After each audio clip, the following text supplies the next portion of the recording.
Hey everybody, it's Saturday, late afternoon, and I've decided to make a video every day for the next 10 days. So today I want to kind of talk a little bit about my experience as a crime victim. In April of 2021, I made contact with a criminal, not on purpose. Actually, it happened right here on YouTube, believe it or not, via a comment.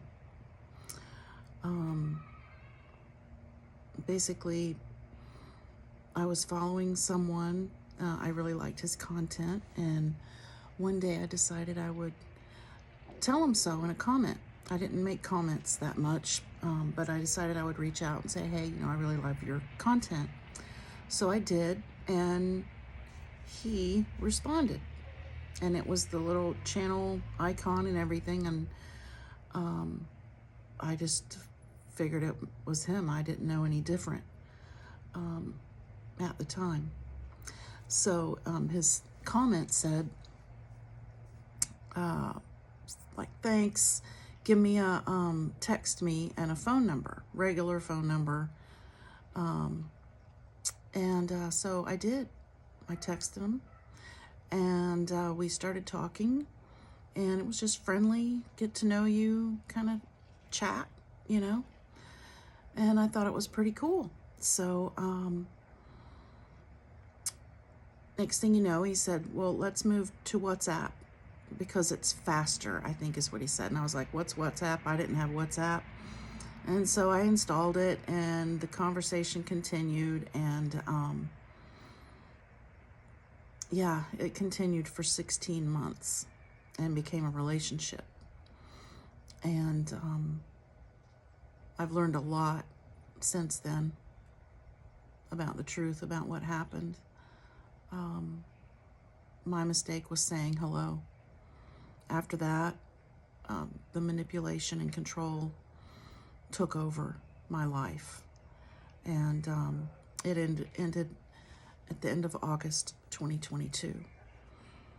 And it was as though a nuclear bomb went off in my life, and my family's life for that matter. It cost me everything, financially, everything. It destroyed me, every piece of me. It destroyed me. I'm still in therapy. It left me with complex PTSD. And I still have my trauma therapist, and she's great. If I could keep her forever, I probably would. But it's been very difficult. Some of the hardest parts of the whole thing is how it affected my relationships. People don't understand. They can't understand. Some people will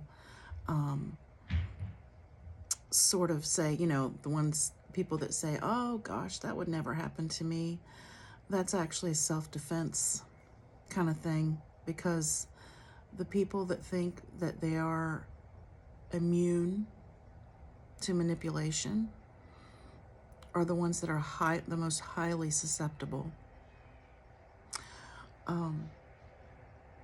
It was basically psychological enslavement for 16 months. It was abusive.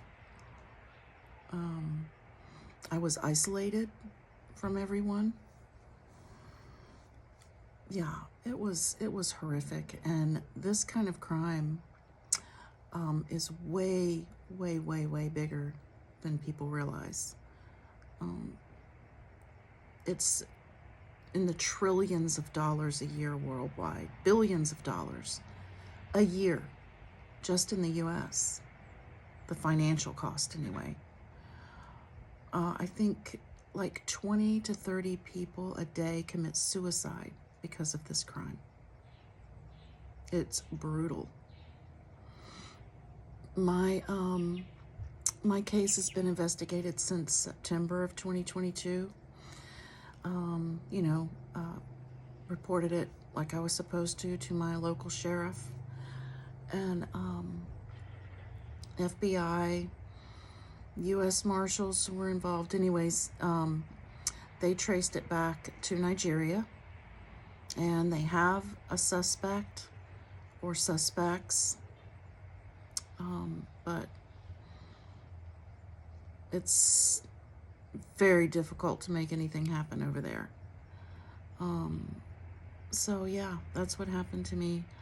And that's just a surface level view of it. But my goal is to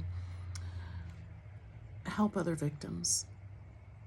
I was so fortunate, blessed really, to find the support group that I did, because they are the global leader in this kind of crime.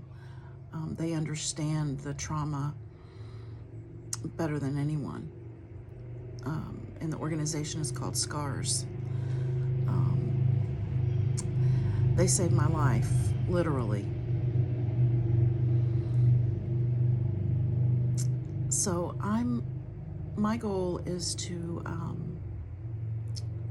figure out what's the best way for me to connect with victims, or if you're a family member and you suspect that another family member, a loved one or friend could be involved in this kind of crime, stay tuned, because I'm going to list resources and my experience. I worked hard to recover from this, and I didn't know if I would at some points. Something that I will not tolerate on my channel as I talk about this is victim blaming. So any comments like that are going to be deleted immediately, because victims just don't need that. It's unkind and hateful, and it doesn't do anybody any good. You know, the funny thing is, my crime, the financial part, started at a Bitcoin ATM machine. You know, you see these in like smoke shops and whatnot. I didn't know anything about Bitcoin or ATM machines. The criminal walked me through how to send my money to them. And, you know, of course they had elaborate lies that coerced me into sending money. But I go into a shop close by here, for example, and there's a Bitcoin ATM in there. And so I talked to the guy, and I said, let me guess, most of the people who come and use this machine are older ladies and some men. And he said, yes, they're all that way. And I told him, I said, every single one of them is being robbed. They're a victim of a crime. Every single one of them. Those machines do nothing but launder money for these transnational criminals. There is nothing legit that goes through one of those machines. So not long after that, it's been unplugged ever since. So I'm really happy about that.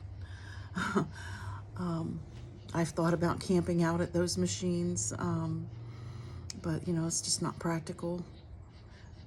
But anyways, my channel is not going to always be boring and down. I like to have fun, and I like to laugh.